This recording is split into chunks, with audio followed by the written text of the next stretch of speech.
When you bought your camera, it probably came with its own lens. Most likely, then it was the 18 to 55mm. Take a look at your camera now. You can tell what lens you've got by looking at the text on the lens. The numbers 18 to 55 mean its focal length, how wide or close up it will go. 18mm, for example, would be very wide. The other number that you can see is the maximum aperture for that lens. We will talk about aperture later in the course, but to briefly explain, the lower this number, the more light will be let into your camera. The kit lens is fine for everyday photos, but you can create a lot of different looks to your photographs by swapping your lenses.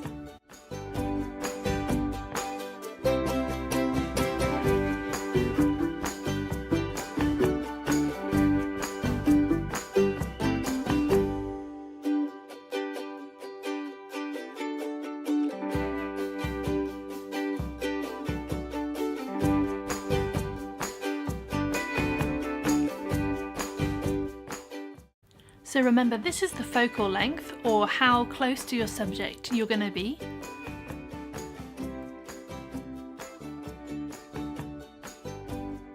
And this is your aperture, or how much light gets let into your lens. This also affects how blurred your background will be. Think of a lens the same way that an artist would use a paintbrush or a palette knife. Your choice of lens can affect your photographs in much the same way and give a unique look to the artwork you're creating in the form of a photograph. So what types of lens are available and how do they affect our images? Let's look at each different type that you might want to use in action. An example of a wide-angle lens might be the kit lens that came with your camera, or you can get other ones like this one. This is a Canon 16-35 2.8. I typically use a wide-angle lens to capture buildings, setting the scene kind of photos where the context is important, like a particular room setup or capturing lots of people. However, a wide-angle lens can be quite unflattering, particularly around the edges of the frame where people get a bit distorted and look wider than they are. Well, that's my excuse anyway. It's got nothing to do with all the sweets I've been eating. It's also worth knowing that wide angles can be more tricky to get a nice blurred background with.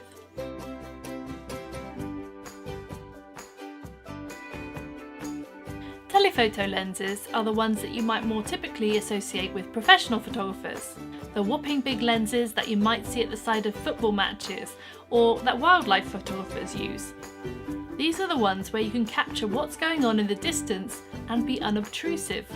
Using a lens like this would separate out the subject from the background, giving the background a really lovely blurred look and keeping the subject nice and sharp, as long as you don't suffer from camera shake, that is. Telephoto lenses would be really nice for individual portraits where you want a blurred background and are just taking photos of one or two people, where you need to photograph birds or animals that are far off and you can't get too close. Telephoto lenses aren't going to be great for fast moving subjects.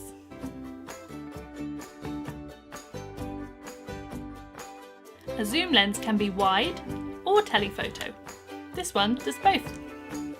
This lens, which is my dad's, goes from 18 to 135. A zoom lens just means that you can move in closer or further away from your subject by standing still and zooming with the lens. The positives with this type of lens is that you can be unobtrusive, ideal for taking photos where you don't want your subject to be aware of the camera. You'd certainly want this type of lens, for example, with wildlife photography, where you can't necessarily get very close to your subject, or if you wanted to take candid photos of guests at a wedding. However, the negatives are that the aperture, or the amount of light that's let into your camera, does go down dramatically as you zoom in. That's not so bad if you're photographing outdoors where there's plenty of light, but if you were taking shots inside of people, for example, the camera would struggle with the light the more that you zoom in. This would mean that you'd need to adjust some of your other settings to allow more light to enter the camera, and by doing that, you're potentially going to make your photo more grainy or soft.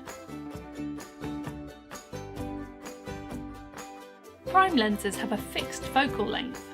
This one is a Canon 35 1.4. Unless you're very serious about photography, you might not want to get this one because this lens is about £1,000. It is nice, it does take nice pictures though.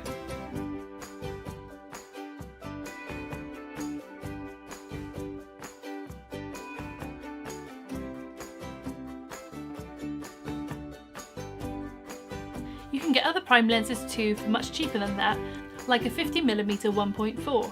This is nearer the £200 mark if you buy one brand new. The benefit of a prime lens with a fixed focal length is that the lens only changes the aperture when you adjust it yourself, so you always know where you are in terms of your settings. Prime lenses also let in a lot more light than zoom lenses. This gives you an advantage in darker situations like indoors. When you use a prime lens, you do need to use your own feet to zoom in and out to give your photos different looks.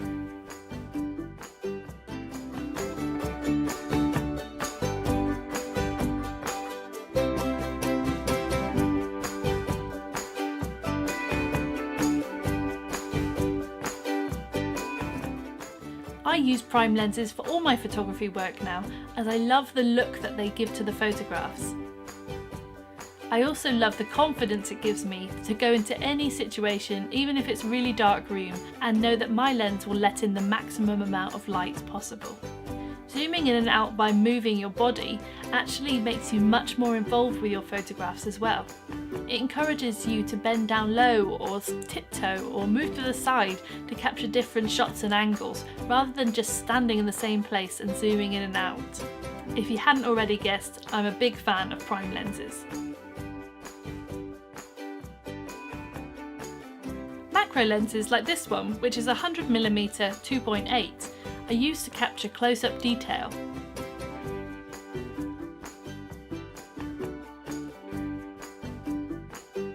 You can get specific lenses like this one, or some lenses will have a macro feature on the side that you can switch on and off depending on whether you're photographing something really close up. Macro lenses are perfect for capturing really important details like wedding rings or a baby's hands and feet. I do tend to find though that I don't use my macro lens all that often. It's a nice luxury I think to have, but I wouldn't say that if you're on a budget that's one of the lenses you should really be buying. You can see what a huge difference your choice of lens makes to your final image. Your choice of lens in a given situation really becomes your own personal creative style. So it's important, if you can, to practice with a variety of different lenses to get a feel for what you really like. See if you can meet up with other friends who are into photography and try out each other's lenses to get a feel for how they look. Remember, when buying a lens, this is the focal length and this is the aperture. If you have a choice, then get the lens with the lowest aperture number. This will give you the freedom to shoot in a variety of dark and bright light. In a moment, I'll share with you what's in my bag.